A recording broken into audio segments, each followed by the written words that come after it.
Hey guys, I'm going to give it a few minutes. I'm going to go ahead and invite people because I have been forgetting to do that.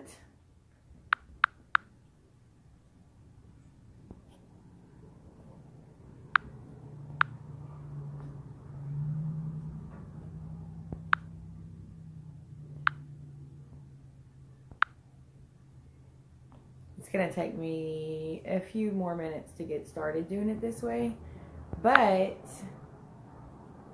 it's worth it, I think. There was somebody else that I'm forgetting. It's not coming to mind, but that's okay. I'll do it in a minute if I think about it.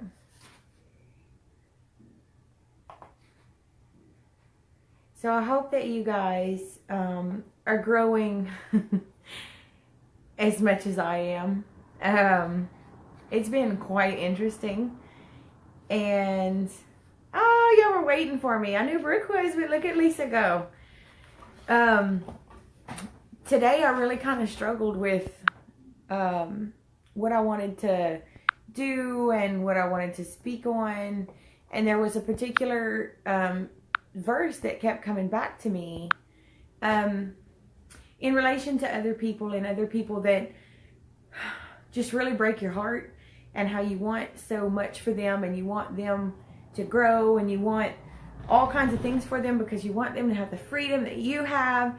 And then we start coming off as religious and we start coming off as judgmental and pushy, and even later we have those times where like, Lord help me, because that was just not graceful. It really was not. And it was not glorifying to you, but we get so frustrated, right? Because we're human and they're human, and how come we both have to be human at the same time?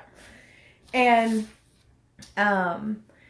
one thing that comes to mind is, I don't know, probably 10 years ago, I had a friend who, I had one of those moments where I knew that she needed to hear about our church, and she needed to hear about it because it was just right up her alley, and it was all one of those things that whenever you think about it, it's all her. It's just totally something that she would have loved. She is just an amazing person. And we had opened up, it was whenever Eunice had first opened. And I remember calling her, and she was Catholic at the time. I remember calling her and just being like, you would absolutely love it. And I mean, going on and on and on about that was where she needed to be. And she's like, oh, well, thank you for thinking of me. I really appreciate it. But I really like my church. Oh, okay. Well, I just thought you would like to know. And, you know, it wasn't offensive and it was chit chat. And then fast forward, and she actually goes to our church in Eunice. And it's not by anything that I did. It was because where she was supposed to be. And that, looking at it in retrospect, just jumping in and going with what I felt, in something that I do believe was spirit led, but the approach was just totally tactless. Things still work out to his favor, and it's not going to be because we make it happen, right? Because we are responsible for delivering the message, but we can't make them pick it up. We could plant the seeds. We don't always get to see the harvest. We don't get to be the one sometimes who even waters them. Because it's not our phase. And Lisa and I had talked about this the other day, and it was funny because we were talking about something, and what I saw was that we were literally in a field, and someone in that field over there that I wasn't to yet was sitting there going, why do I have to wait here until you get to me? And it was one of those like moments, like, oh, I've been doing that. I've been expecting to be able to be a part of the whole process, and I've been holding up the whole thing. Well, that's a little uncomfortable to think about. And we can hold it up in many different ways. It's not always going to be in an obvious way. And I was very fortunate that one time, and I know that's not the only time, that one time was not one that caused any offense or any hurt. But there's a lot of times in our day-to-day that we do cause offense and we do cause hurt. And it's not because it's our intention, but we see someone struggling who won't take advice, who doesn't want to get up, who seems to want to stay burdened, and that frustration. And I really started digging into that whenever I got to, it was 1 Corinthians and 2 Corinthians, but I'm going to be talking about 2 Corinthians tonight. And there's probably a few things that I need to reconcile with 1 Corinthians. If I'm going to be really honest with you, there seems to be a whole lot of opinion in there that is more good rule of thumb, and sometimes rule of thumb doesn't exactly apply. But that's not something that I'm going to sit here and say that I don't agree with the Bible. That's something that it's one of those times that I'm going to have to reflect on. But 2 Corinthians is where I was called, and it's a particular verse, and I'll get to that later, and it'll actually be the next verse. But the one I decided I was going to read the whole thing over again with my new eyes. And the verse is 2 Corinthians 1:24, and it says, "But that does not mean we want to dominate you by telling you how to put your faith into practice. We want to work together with you so that you will be full of joy, for it is by your own faith that you stand firm." And even now, it makes me think of the time, all the time, that I felt like if I held my husband up, then our house would be okay. If I held him up, then our marriage would be okay. If I held him up, and don't get me wrong, I didn't realize I was doing that. But it absolutely, that mindset that we hold them up and we pour into them, and so they should respect everything that comes out of our mouths, even though we're not returning the favor, respecting anything that comes out of their mouths. And that's just general relationships. That's only the first one that comes to mind. Because for a very long time, I was a unwilling homebody. I felt trapped. I felt like I didn't have anywhere else to be. And so my husband, it was kind of unfair to him. He was my only focus for a very long time, because I was so miserable where I was that I would get so frustrated with where I was, that if I could fix this, then I got to leave. Not that I got to leave my house or that I got to leave my marriage, but that I was fit for the rest of the world. Because we had to have this standard. We had to measure up to this standard for ourselves, right?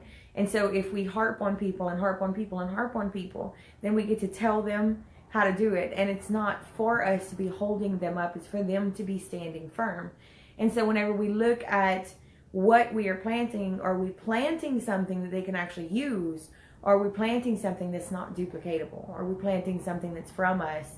When we're not perfect ourselves, why are we trying to train other people to be just like us? And then it got to the verse that really, really, and I've had to repeat this with people's names instead of he and him. And it says, this is going to be about, I've always read this in terms of the person whom we have wronged, or who has been so wronged and so over and over again that they're like, why should I get up? You're just going to knock me down again. You're going to tell me everything that I've done wrong. And I don't even want to come around my family anymore, because they're going to tell me over and over and over again. And they're going to be watching to make sure that I don't do all of those same things again, because I'm a total screw up and I can't do anything right anyway. And those people have a harder row to hoe than those of us who are even being misled as to our message and our value, because we have held them to the wrong standard and we have held ourselves to a lie. And those people have really been on my heart lately. 2 Corinthians 2:6-11 says, most of you opposed him, referring to the person who was beaten down, and that was punishment enough. Now, however, it is time to forgive and comfort him. Otherwise, he may be overcome by discouragement. So I urge you now to reaffirm your love for him. I wrote to you as I did to test you and see if you would fully comply with my instructions. When you forgive this man, I forgive him too. And whenever I forgive whatever needs to be forgiven, I do so with Christ's authority for your benefit, so that Satan will not outsmart us, for we are familiar with his evil schemes. So we were familiar with his schemes, but we don't look at the way that they apply to us, right? We don't really stop and think, how might I be walking this out and be working to his favor instead of God's? Or to his favor when I'm sitting here judging and beating down and overwhelming this person who already has so much on their plate, and they're so bruised and they're so scarred and they're carrying so many things that they have put upon themselves, and they know that they put them on themselves. They don't need us to remind them of that. But sometimes they do need to know that we do love them And the place that we are speaking from is because we love them. And even to say, I know that I don't have all of this right. I know that I don't, but I would love to walk it with you, and I would love to learn it with you. And we tend to speak from our new elevated status, right? It's not, I've been there, I feel you, let me pray with you, and let me share some things with you that helped me in things that God showed me on my walk. Because we take credit for our own walk out of there, and we say, I rose above that, I am an overcomer, I overcame this thing, I was delivered from this thing. But we don't sit and think about this person who's in that same place that we were before. When you're so beaten down and you're so miserable and you're crying out, God, please, why did you let this happen to me? We never actually took that moment and said, sweetie, it hurts me to see where you are, because I know that hurt and I'm familiar with that hurt. And I just want to tell you my story of how I came out of that place, because I love you and you deserve so much better than this. You deserve so much better than where you are. And all of these people who are trying to keep you in that place, they don't know God like we know God. And we can do this, and we'll do it together, because nobody should have to do that alone. Because I didn't have to do it alone. I had my relationship with God. I had my pastor's wife, whom I sat down with and poured out my heart to her and cried to her and told her things that I never meant to say that day. And you know what she told me? She told me to be quiet, because if I was speaking, then he couldn't hear God. And that anything, my takeaway from it was the things that I was saying, even if they were what God was saying, that his thoughts that would have been godly thoughts would be attributed to me because I had applied them negatively, which would mean that he was blocking out God because it sounded too much like me, because my delivery was painful for him, and it was not for his benefit, it was for mine. And I could not hear my good and my God because I was so busy trying to make sure that everyone else had their good and their God. And that was the most pivotal moment for me, was to go, I get to be quiet. Like, I don't have to tell him what he's doing wrong. I don't have to point it out, and I don't have to hold him accountable. I get to just be quiet. And at that point, I didn't realize how much noise was not for anyone else's benefit but mine. It wasn't, I needed to validate my path so that he could see that my way worked. And until I was quiet and prayed about it instead, I didn't see that. And I was allowed to see that. And I was thankful for that. And even in the way that she told me that, it was loving advice that was given that I would not have received if I hadn't reached out to her. Even knowing Pastor Bubba's story, and even knowing Miss Tracy, that he overcame many, many things before they were married, before they were together. And I was very apprehensive about even going to speak to her, because, you know, we have that feeling of being dirty. But oddly enough, my consolation was knowing that she and him had counseled probably hundreds of couples before us, that we could not possibly be the worst thing to sit in front of them. And just knowing that there was a community, even if it was an invisible community of people who had suffered like things, I was comfortable going to her. But many people, I was comfortable after about 2 years of saying, we need to go to marriage counseling. We need to go to marriage counseling. We need to go to marriage counseling. And I went there with divorce in mind. And now on this walk, especially with Season of Thanks, I'm telling y'all, this is such a God thing. With Season of Thanks, every time I have a condemning thought about someone or my husband or something that's about to come out of my mouth, I really stop and think of, it's almost involuntary, that everything that I've walked through and everything that I've seen and everything that could be hidden from them, I should just go ahead and hush, because I don't even have an idea of the full scope of everything, despite all of the books rolling around in my head and all of the assignments that I've been given, and writing a book already that was his. All of those things are not anything that we could have. We're not going to know everything. We will always need him. There will be endless amounts of content for advice and for growth and for sharing with others. And every single situation, we're going to be given a different way to look at something so that our heart can move for His. And not one of those times is it going to be to tell them how to put their faith into practice, because their faith is not our faith. And their lostness is not our lostness, because they're being lied to in a different way than we were. No two scenarios are exactly the same. And so the other that is relevant to me is 2 Corinthians 2:15-16, and says, our lives are a Christ-like fragrance rising up to God, but this fragrance is perceived differently by those who are being saved and by those who are perishing. To those who are perishing, we're a dreadful smell of death and doom, but to those who are being saved, we are a life-giving perfume. And who is adequate to such a task as this? You see, we are not like the many hucksters who preach for personal profit. We preach the word of God with sincerity and with Christ's authority, knowing that God is watching us. And it really made me laugh, because how many times have I read that verse? And yet I never noticed the part, knowing that God is watching us. And to me, it's like, well, duh, He's everywhere. He's, omnipresent. How would He not be watching us?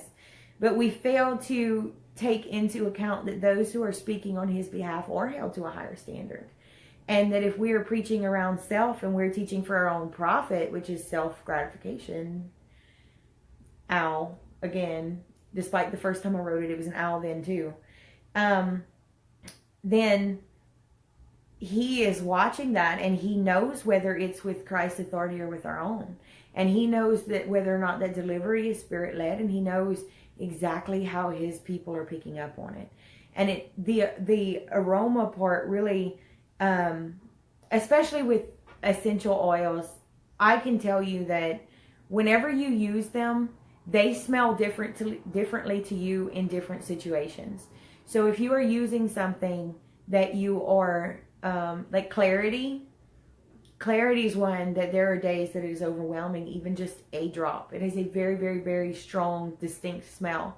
And I can use clarity on some days. It smells good to me because I'm feeling connected and I'm feeling open to moving forward and growing. And on days when I'm really like, okay, God, I really need your help understanding what you're trying to tell me, because I want to focus so badly on you and look away from all of these other things, it will almost give me a headache.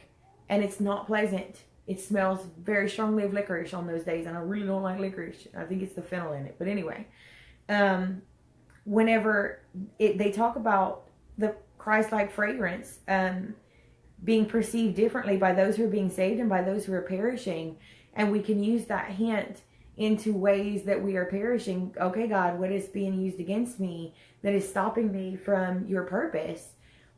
And even more, it really makes me think of our light. Whenever we walk into a room or whenever we speak to someone, whether they put their back up, whether they're receiving what we are saying, and like it goes back to Dr. Charnel with the frequency that we put out and what we allow to come to us.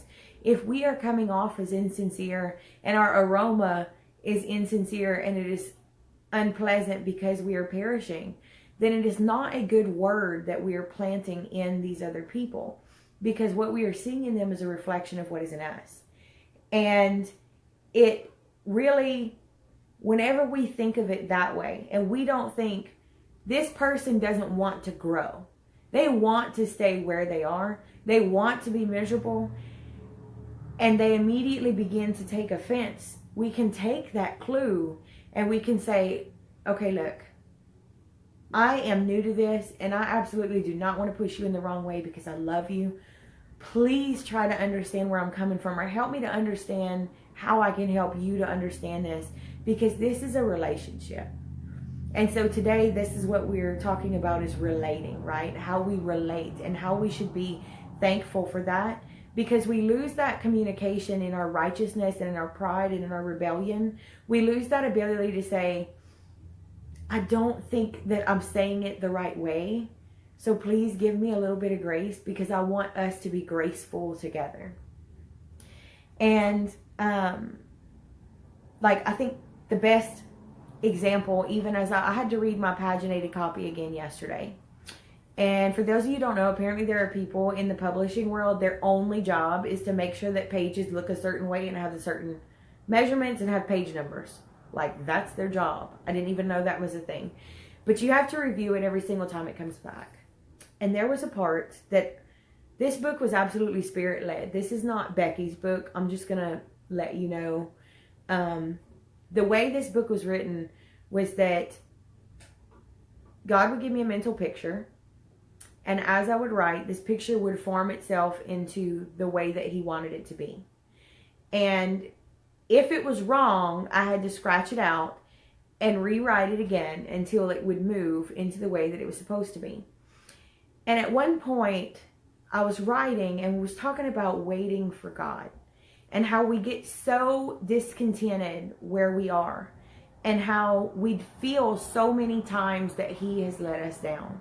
That we feel so many times that we can't trust ourselves to make the right decision, and forgetting in all of these moments that God in us is already there.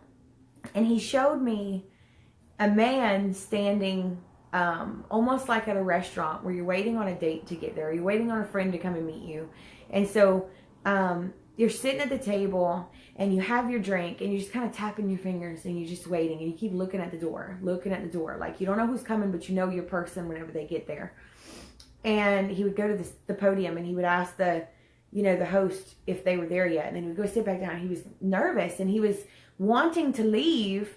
And he's 5 more minutes. I will give this 5 more minutes and then I'm out. And then your person comes to the door. And your whole being lights up because they're here. And all of that awkwardness, all of that uncertainty, all of those things while you were sitting there and waiting, they wash away because he's there. And how much greater would that be whenever it's God? Whenever you can finally see God in your moment because you didn't know what he looked for and what he looked like, and he got lost in the crowd. And that whenever he was finally able to be seen by you, that relief of knowing that he was there. This is not just waiting for a friend. This is not just waiting for a blind date. This is not waiting for a coworker for, I don't know, drinks after work or whatever. This is when God shows up. That celebrity moment of yes is what we want them to have hope for. We want them to understand that they are not there, that he is already there, and that we need to be looking for him because we cannot find him because he is not on our radar, because survival mode tells us that he's a threat. And my publisher, I hope she's not watching this right now because I'm giving y'all so many peeks into I Am Awakening. So, it's not us that they're waiting for. It's not us that all of these hurting, sad people are waiting for. They're waiting for God.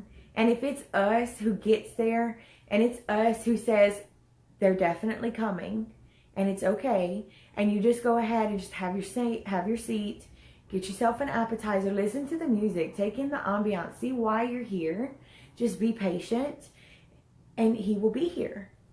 And he will be here. He is already here, but since you can't see him, you will see him in the crowd. I promise you that he will be revealed to you, and it's okay. That is what we are there for. We are not the grand show coming to the door.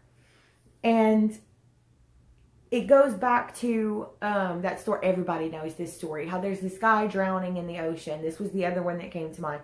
This guy's drowning. And somebody comes along on a boat. And he's praying. And he's like, please rescue me. And somebody comes up on a boat to give him a ride. And he says, no, God's going to rescue me. And then somebody else comes on a helicopter. And then somebody else comes on a jet ski or whatever. And he turns all of them away and he dies. And he goes to, he's facing God. And he says, why did you not save me? And he points out all of these people that he sent. But what was the message of every single one of those people that he sent? Did we make sure that we had the right message? Did we say, you are my people. I love you. And I know that God wants me to be here for you because my heart is breaking for you. And the same heart that is in me is in you. And they're beating right now for each other for a joined purpose. And it's for your purpose. So what about the message that was rejected along that way? And then so the other... that's not perfect timing. I don't know what it is. The other verse is 2 Corinthians 3:1. Are we beginning to praise ourselves again? Are we like others who need to bring you letters of recommendation, or who ask you to write such letters on their behalf? Surely not. That one, I'm pretty sure that just kind of stands for itself, because we are not supposed to be posting our letters of recommendation. And our own letter of recommendation would be our exact walk and our exact order of things, and our beating people over the head with all the ways that you should be doing this, that their process is wrong. I've heard that one many, many times, that, well, I'm not even going to get into religion.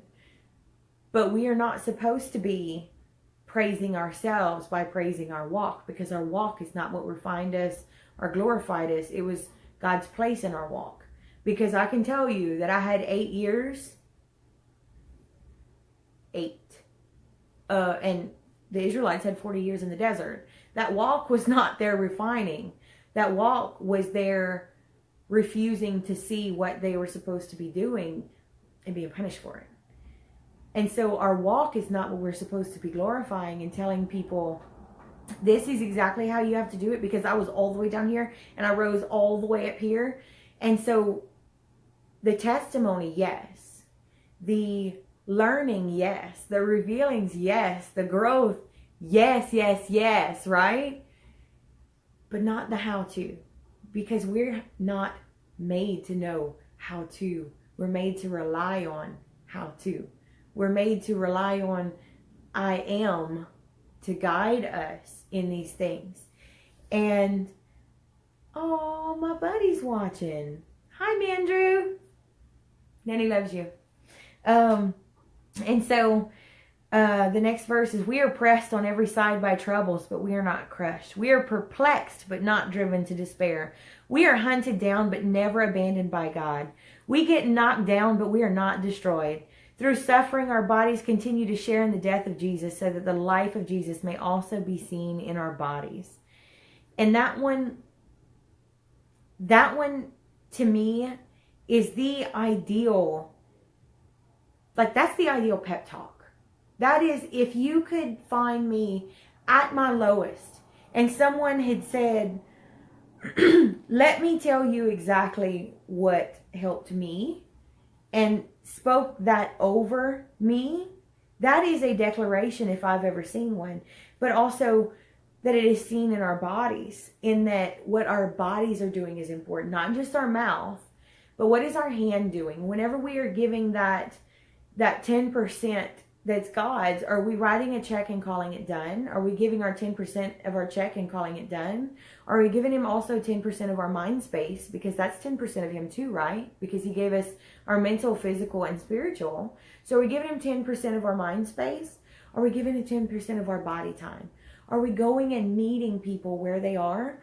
Because someone had to meet us where we were to pick us up. And maybe I'm meeting you where you are right now. And if so, that is just the greatest thing to me, because there were many, many times that I did not get to leave my house. And sometimes just the words of someone on social media would lift me up. And at the time I found that so pathetic, that I found Jesus on Facebook or on a YouTube video. And then I realized later that that ministry is important, because there are so many people who are stuck under that tree, and they're so stuck where they are, and they believe that they have to be bound in that place, that that's what they get right now. And that's okay. But if we're using 10% of our bodies, even just 10% of our bodies, to show them what Jesus did for us, and that we are still dying for him and sacrificing for him to benefit them, then what better way to minister to people whenever everyone is so worried about time?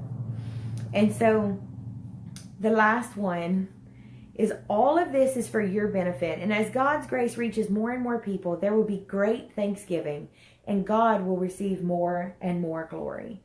And I just really did not think that it was a coincidence that we found this here, that I found this while I was walking through this study. And the last thing of all of it is that One thing came to me even whenever I was setting up to be here tonight. That we get so offended that people don't receive our message. And we don't take that that old adage of cut off your nose to spite your face. The way he showed it to me was cut off our hand to spite their heart. That we're going to cut off the hand that is reaching. And we're going to cut off the hand that is offering and sacrificing and showing and offering whatever you need. I have it for you to be met where you are. That is God's hand. To cut off our hand in spite of their heart that has been burdened, their heart that has been hurt, their heart that has been so beaten and attacked and overwhelmed, and their armor is just corroded and it's dented and it's rusty, and all they can just do is cover it and protect it from us, and protect it from all of the attack all the time. That we would cut off our hand to spite their heart. That it's not our hand to cut off, and it's not their heart that we are attacking whenever we deny it. And I'm just really, I don't know about you guys, but through all of this, I'm just thankful that we can relate to each other. I'm thankful that we have relationships, and I'm thankful that we can grow together. I'm thankful that we can overcome so many things together. I'm so thankful that we can come and we can sit here and we can choose to grow in these areas and not be offended. I'm thankful that Pastor Josh spoke to us. I'm thankful that Dr. Charnel spoke to us. I'm thankful that I've had hours and hours worth of conversation with a lot of people in this group. I'm thankful my godchild is on here right now. I'm thankful that we get to plant these things into our next generation so that they don't have to fight these same battles. I'm thankful that the blessings that we're heaping upon the next generation, that we had to fight those struggles. Just like David couldn't build the temple to God, that he had to wait because he had shed so much on God's behalf. Solomon got to do it. Solomon got to stand up. Solomon got to do those things because of the work of his parents, of his father. And we get to do that for our children. We get to learn how to relate on a healthy God level. Not on a way that the world says is acceptable. Not in a way that hurts and pushes and shoves away. That we get to do all of these things together. And yes, Dawn, I'm thankful that God can use anything at all to reach us. So I love you guys. I will see you tomorrow. I really enjoy this time with y'all. And I want to make a special request that you are going and you are friend requesting other people in this group. That we don't stop here after Tuesday. That we don't stop here and leave the thankfulness in this group. That you would reach out to each other and that we keep lifting each other up everywhere that we are.